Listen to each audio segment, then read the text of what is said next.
발빠른 경제발전소. 경제발전소 박연미입니다에서는 여러분의 소중한 의견을 받고 있습니다. 짧은 문자 50원, 긴 문자 사진 문자 100원, 샵 0951 또는 TBS 앱을 통해 받습니다.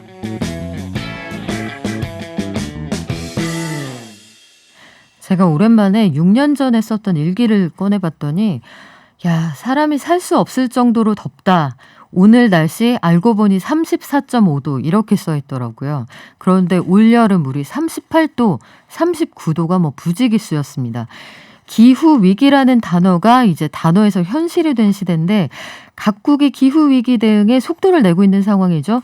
우리도 가만히 있지는 않을 텐데 우리의 계획은 어떤지 2050 탄소중립위원회 민간위원장을 맡고 계신 서울대 환경대학원의 윤순진 교수님 직접 모셨습니다. 안녕하세요. 네, 안녕하세요. 네, 교수님 그 민간위원장이라는 직함을 갖고 계신데 그러면 민간하고 공공이 위원장을 나눠서 하시는 건가요? 예, 함께 맡고 있다고 보는 게 좋겠죠. 즉 국무총리가 그 공동위원장으로 계시고요. 저는 이제 민간을 대표하는 민간 공동위원장입니다. 아, 그러시군요. 그러니까 위원장이 2명인 거죠. 전문가 그룹에서 교수님께서 민간을 대표하시는 건데 탄소 중립이라는 말을 올해처럼 많이 들어본 적이 없었어요. 사실은 기후 중요합니다, 환경 중요합니다 얘기는 들었는데 이게 가슴으로 스며들진 않았거든요. 근데 올해 들어서는 이게 정말 피부에 체감이 되는 상황인데 탄소 중립 정확히 어떤 의미인가요?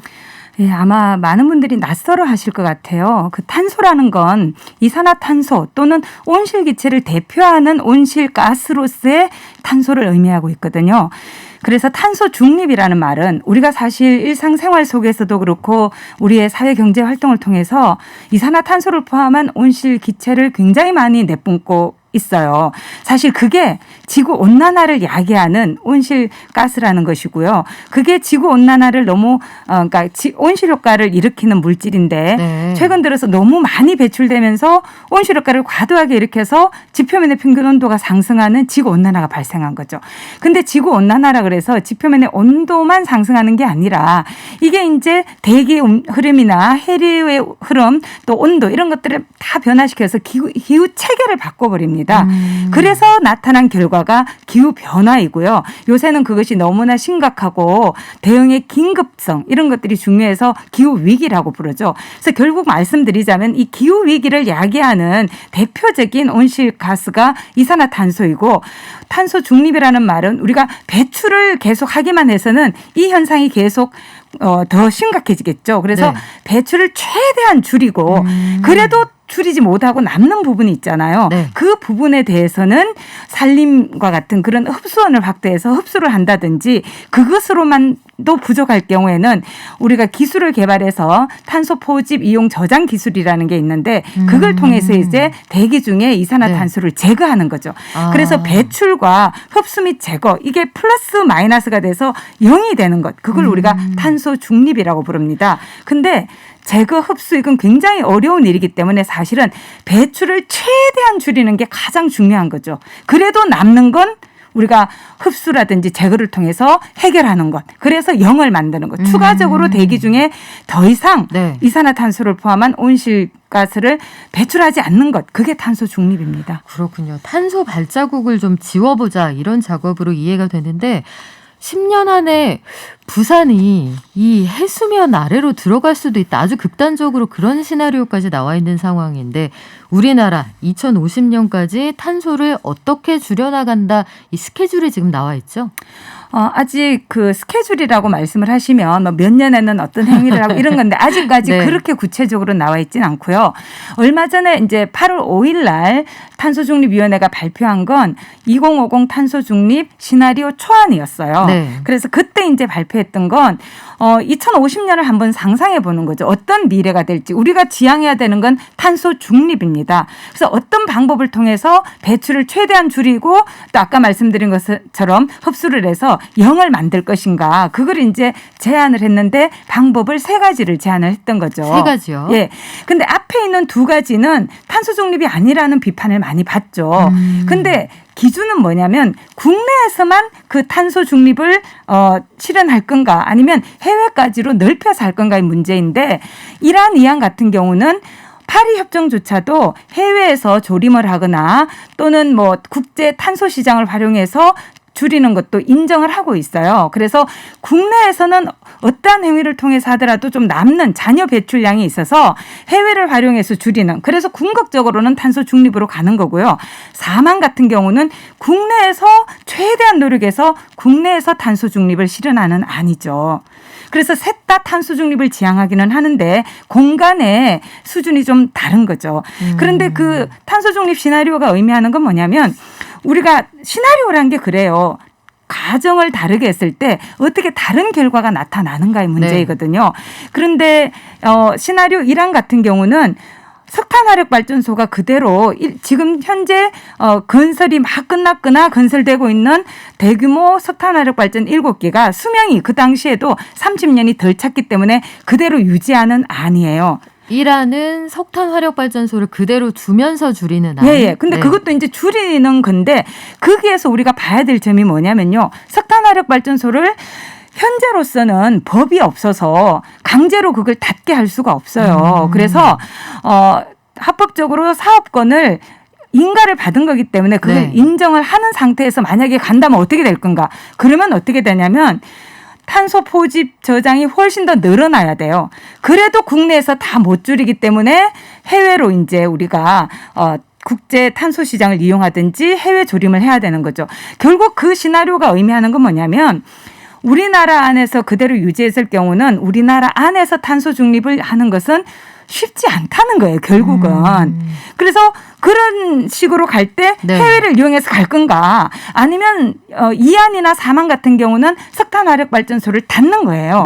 근데 이안 같은 경우는 LNG 복합 화력, LNG 화력은 그대로 두는 겁니다. 왜냐하면 이게 기동성이 좀 있고 석탄만큼은 CO2를 배출하지는 않기 때문에, 그렇지만 여전히 CO2를 배출하죠. 그렇기 때문에 사망은 그것조차도 다 닫고 화석에너지로 인한 발전을 없이 재생에너지를 주된 걸로 해서 가는 방법이죠. 사마는 그럼 석탄 화력 발전소나 LNG 발전소 다 문을 닫고 탄소를 만들어내는 발전을 기본적으로 배제한다는 가정이 있는 거고요. 예. 근데 사만에 대해서 이제 논란이 있단 말이죠. 교수님 잘 알고 계시겠지만 우리가 그것만 가지고 원하는 만큼 충분한 전기를 얻을 수 있겠느냐. 거기에 대한 게 가장 국민들이 궁금해하시는 부분일 것 같아요. 그때도 사실 우리가 원전은 일부 남아 있습니다. 왜냐하면 원전 같은 경우도 우리가 탈원전 정책이라는 걸 19대 대통령 선거 때 대선 후보들이 유력한 5분 중에 4분이 다 그거를 공약을 하셨어요. 그래서 그 당시에는 국민적 합의가 있었기 때문에 그대로 유지하되 서서히 줄여나가는 거죠. 그래서 그거는 여전히 살아있긴 한데요. 그 외에 이제 나머지 부분들은 재생에너지로 하는 거죠. 근데 그렇게 되려면, 그러니까 재생에너지가 사실은 그 발전량에서 70.8%를 차지하는 그걸로 되어 있는데, 그때 이제 문제로 제기되는 게 그러면 이게 국토 면적이 어떻게 필요할 거냐 뭐 이런 말씀을 하세요. 근데 재생에너지 같은 경우에는 기존의 석탄, 원자력, LNG 같은 경우는 발전소 부지가 딱 있으면 다른 시설물이 들어갈 수가 없죠.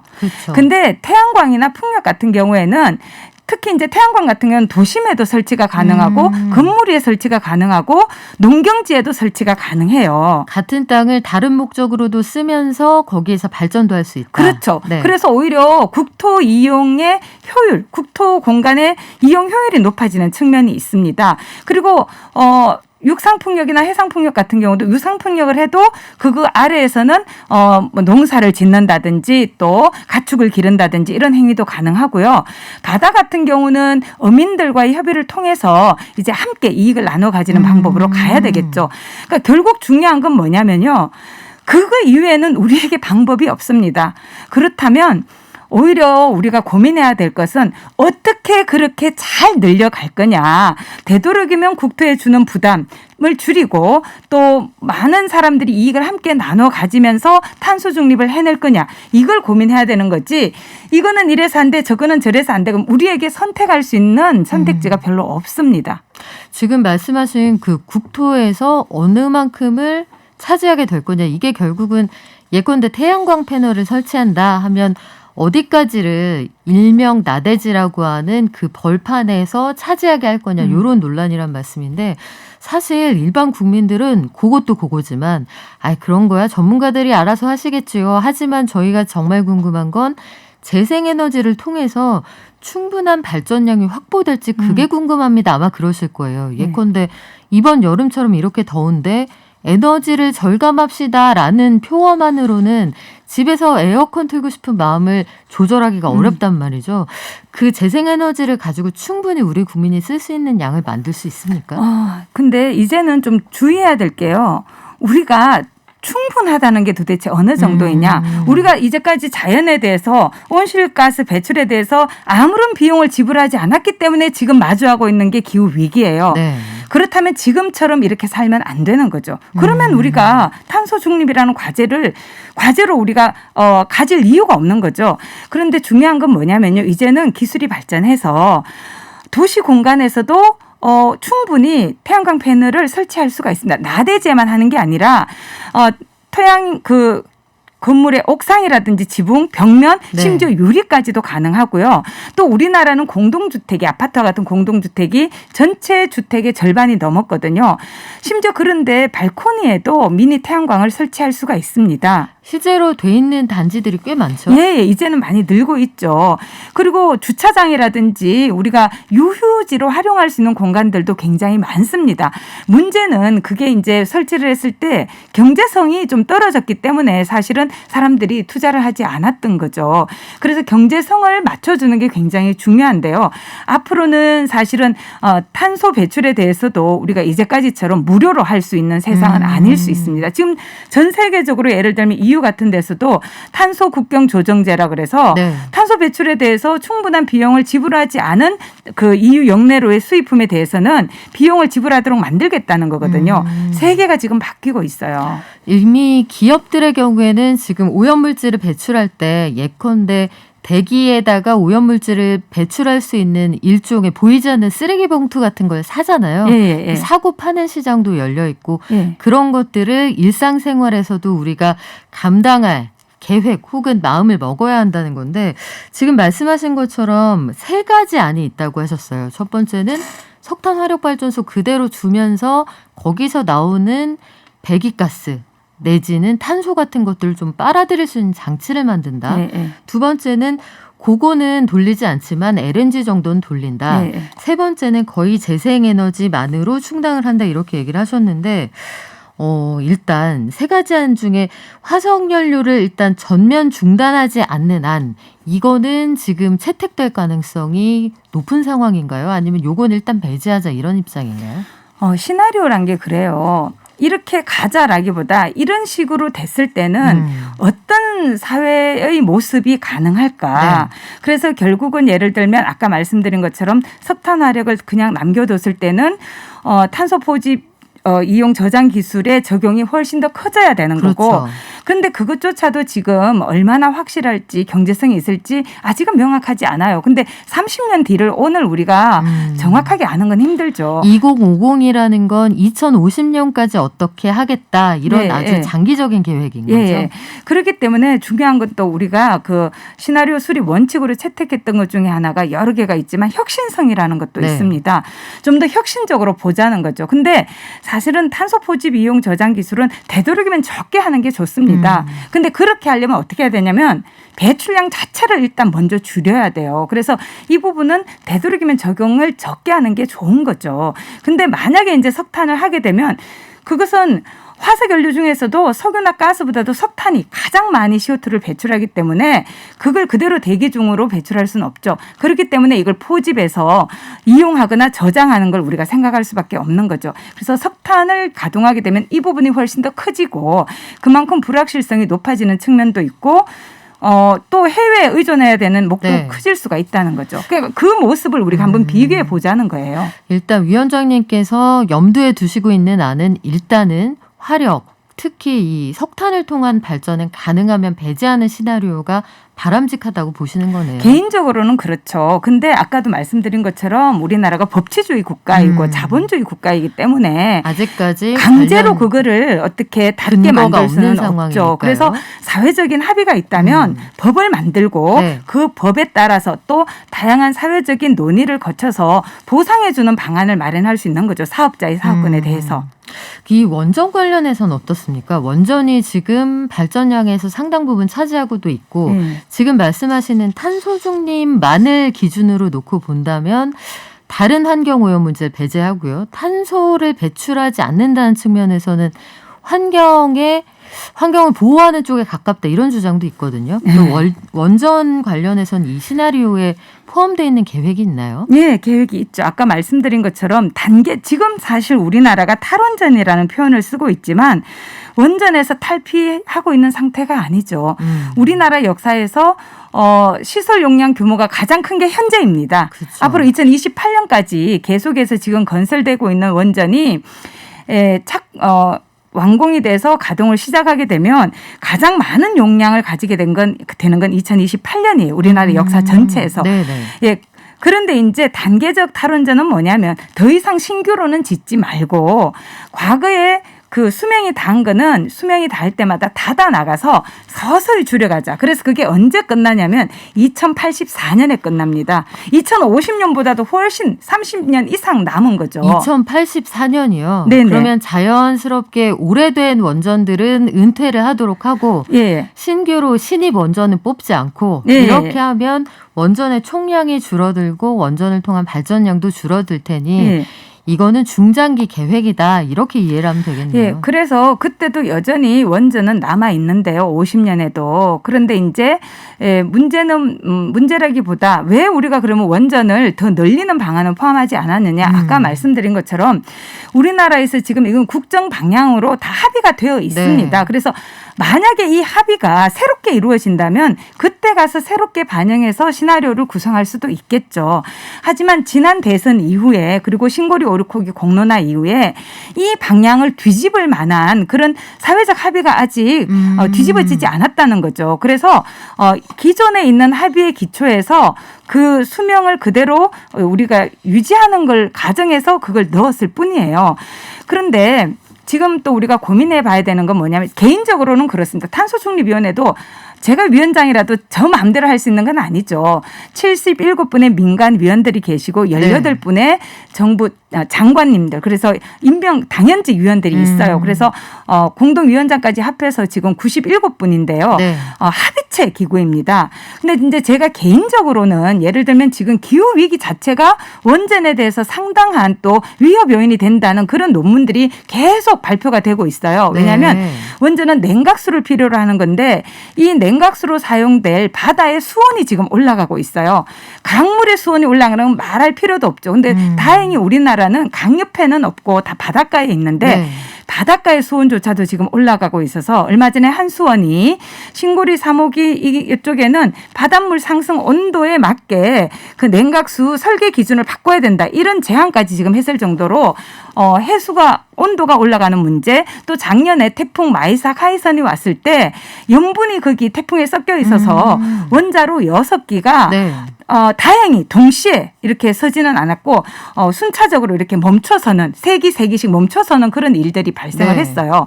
그리고 최근에 우리나라만이 아니라 전 세계에서 또 어떤 일이 일어나냐면 냉각수 취수구에 빨려 들어가는 해양 생물이 늘어나고 있어요. 해양의 생태계가 바뀌고 예를 들면 온도가 올라가면서 해파리 이런 게 많아지면서 그 생물들 해양 생물들이 취수구로 빨려 들어가게 되면 고장을 야기하기 때문에 서게 되거든요. 그래서 그것 때문에 중단하는 일들이 늘어나고 있어요. 원전 가동에 따른 후처리 비용이나 향후에 원전을 유지해가는 사회적인 비용, 환경이 치르게 되는 비용이 클 거다. 그러면 결국은 재생에너지 쪽을 힘을 줘서 키울 수밖에 없다. 이렇게 예, 보시는 완전 거죠. 우리가 기후 위기를 걱정하는 건 안전하지 않기 때문이거든요. 우리 삶이. 그렇군요. 원전도 마찬가지죠. 네. 후쿠시마가 우리에게 준 교훈을 저는 잊어서는 안 된다고 생각합니다. 그래요. 그러면 우리가 올해만큼 아마 기후나 환경의 변화에 대해서 민감하게 생각한 적이 없었던 것 같은데 앞으로 그 세 가지 시나리오를 기준으로 해서 우리 2050 위원회가 구체적인 타임테이블을 만드신다면 국민들은 언제쯤 그 내용을 구체적으로 알 수 있을까요? 이미 이제 초안은 발표된 상태이고요.